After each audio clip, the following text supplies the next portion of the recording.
Good morning and welcome to my tutorial on how to capture packets for Wireshark. What I'm going to explain to you today is I often give the speech of Wireshark being the new butt set. So with analog trunks, you'd never go to a job site without taking your butt set here on the left.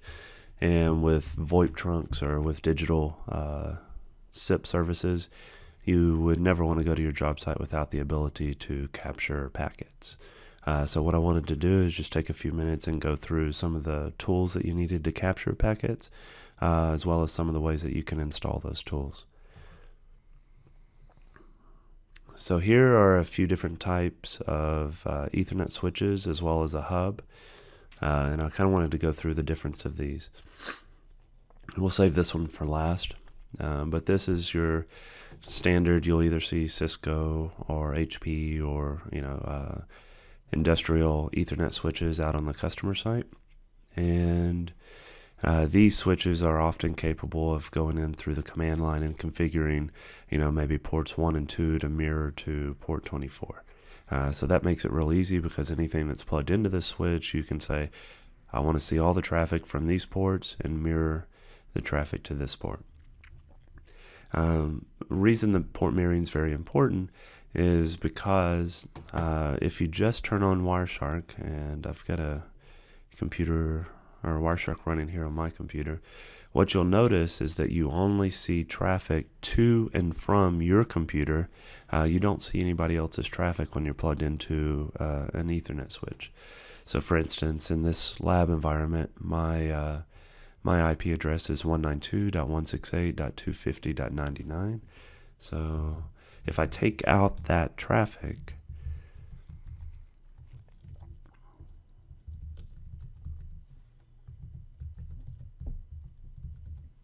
what I'm left with is a bunch of broadcast traffic and a bunch of just network chit-chat of devices, querying each other and broadcast traffic.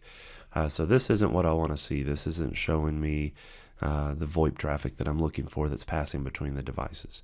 And the reason is this is and keep in mind, I'm coming from a telecom world. IT guys might have a different explanation for how this works, but the reason being is this is on a hub, which this is a hub over here, a true hub on the left-hand side. All the packets come in, but they're offered to every single port on that hub. So if I flip this around, there's 24 or maybe 12 ports on that hub. And if I flip it around, if one packet comes in, it's presented to every single one of these ports simultaneously on a hub. Now this, I'm sure everybody's seen these, says it's a hub, but it's really not, because it's what they call a switch/hub. It's a work group. It's a small work group switch, but it has switching technology, which means that when a packet comes in, it's only going to be offered to the port that it's intended for. And what that does is it cuts down on the traffic that's presented to the computer, so the computer doesn't have to spend time processing all those packets, saying, hey, this packet's for me, this one's not, this one's not. The switch is improving that by only sending packets to the computer that's intended for the computer. So that's very good, for the PC performance, but it's very bad for the VoIP technician that's trying to troubleshoot a VoIP issue. This switch here is the same thing as the switch. It's a dumb switch. It doesn't have a management interface.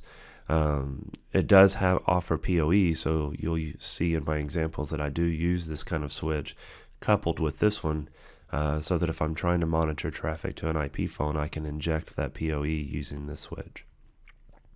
And then this is, in best case scenario, your customer's got one of these installed and they can turn on port mirroring for you. You just plug your laptop into port 24. They say, okay, I'm going to mirror all the traffic from the phone system ports or the phone ports to that port. And here's kind of an example of what that would look like. So if I go over here to my Ethernet switch, I'm just logged in through the command line interface, and my PC would be plugged into Ethernet 24. So if I log in, oops.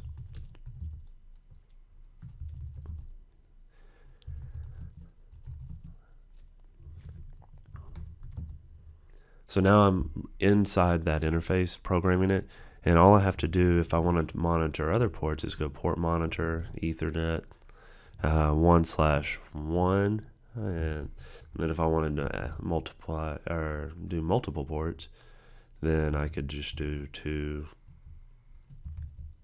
3, etc. And then if I do end and show run,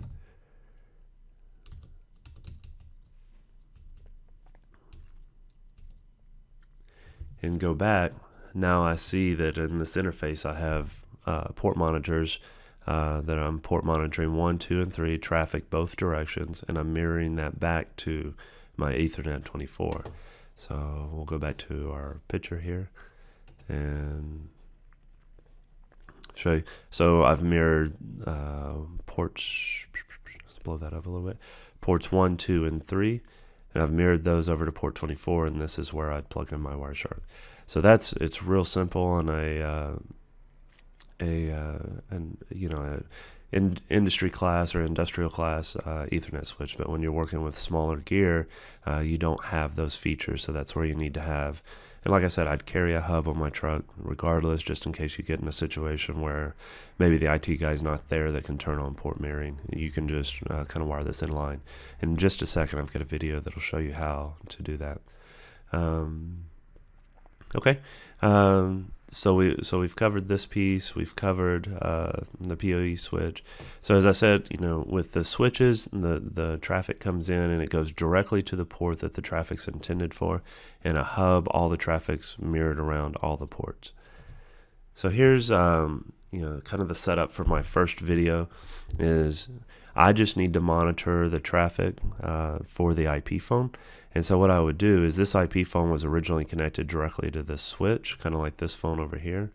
And what I did is I took and put my hub right off the switch, but since I didn't have a power adapter for this phone, I needed the PoE switch to kind of inject that PoE. If you've got a PoE injector, that would work just as well. So now what I've got is all the traffic for that phone has to pass through this hub. And as we know, when traffic passes through the hub, it circles around to all the ports, and that gives visibility to our computer that's running Wireshark. So we don't get that screen that's only showing traffic to and from the computer. It helps if you know what ports this is communicating on, because you'll see a lot of traffic, some relevant, some not, and you'll want to be able to use those Wireshark filters to filter down the traffic to see that. Hey guys, so we're going to do a quick demonstration of how to insert a Wireshark trace if there's at the IP phone side. So typically what you'll see somebody's phone that's sitting on their desk,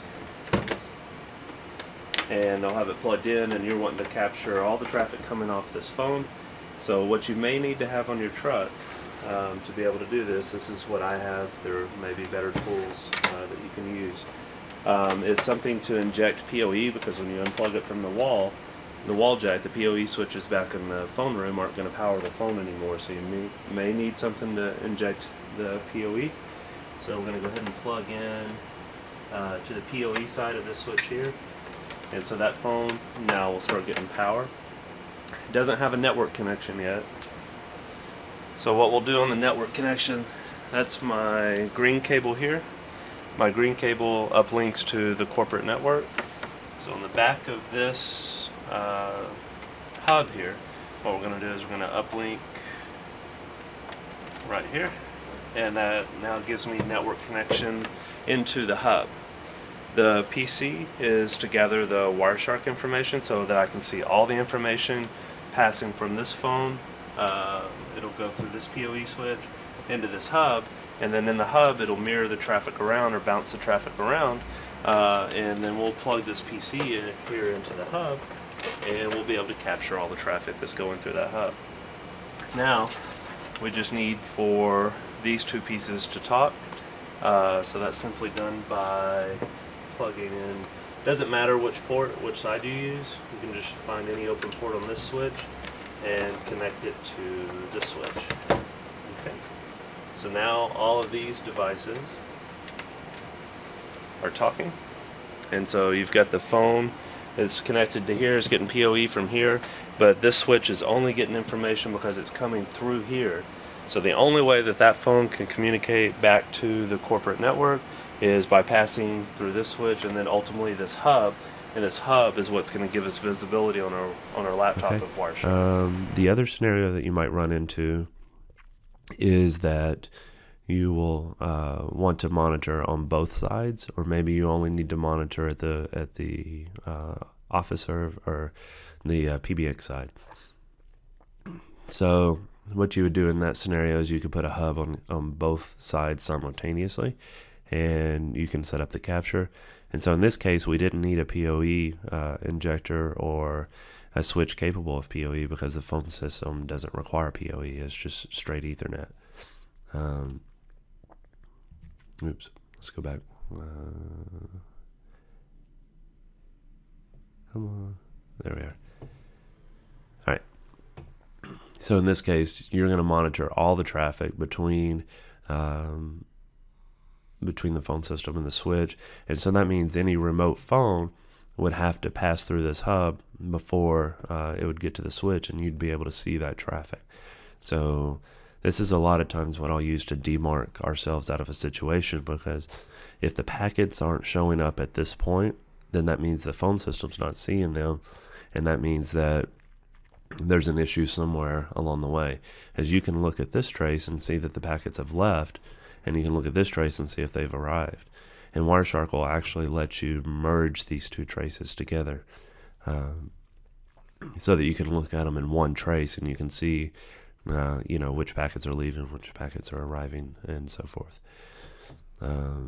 So what I'll do now is I'll go into a couple of videos that'll show you how to do the physical connections. Alright guys, so one of the other environments that you may be installing a Wireshark trace in is you'll show up in, this is all phone systems mostly, but the customer will have their IT closet, and you'll be wanting to monitor traces on the switch side, not the phone side. So one of the things that you can do is go in with your laptop and your hub. You can take a cable, connect it into your hub. Simply take this cable and plug it into your phone system, and then take the Ethernet connection that's plugged into the phone system and plug it into the uplink port of your hub. Okay. So now what's happened is this connection here is going, this red cable here is going back to the corporate network. So the corporate network's feeding into the hub. And then this cable here is feeding the phone system. So I've wired this hub in between the corporate network and the phone system. And then I've got my laptop that's connected to Wireshark. So now all that traffic to and from that phone system has to pass through this hub, which will give me visibility. I just wanted to point out these key points so that when you hook up Wireshark, you know how to wire it in. One other point that I wanted to make is don't make the mistake of putting a 10 base T hub, somewhere upstream in front of like the LAN router. Because if you put in, this hub in front of this LAN router, depending on how much throughput's going through there, you may choke the network down to where everybody's having connectivity issues. It may give you false readings, because a lot of times these hubs, they're not 100 base T hubs or gigabit hubs.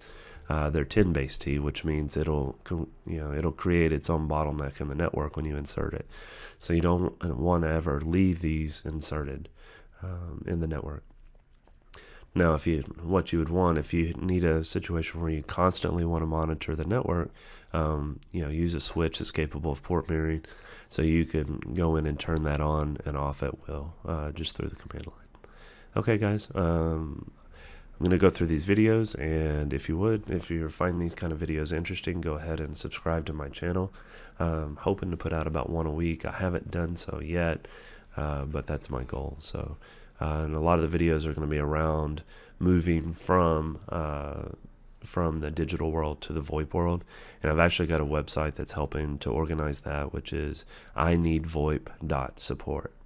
If you want to go take a look at that website and leave me your comments, or you can leave your comments here in the YouTube channel. Thanks a lot for your time.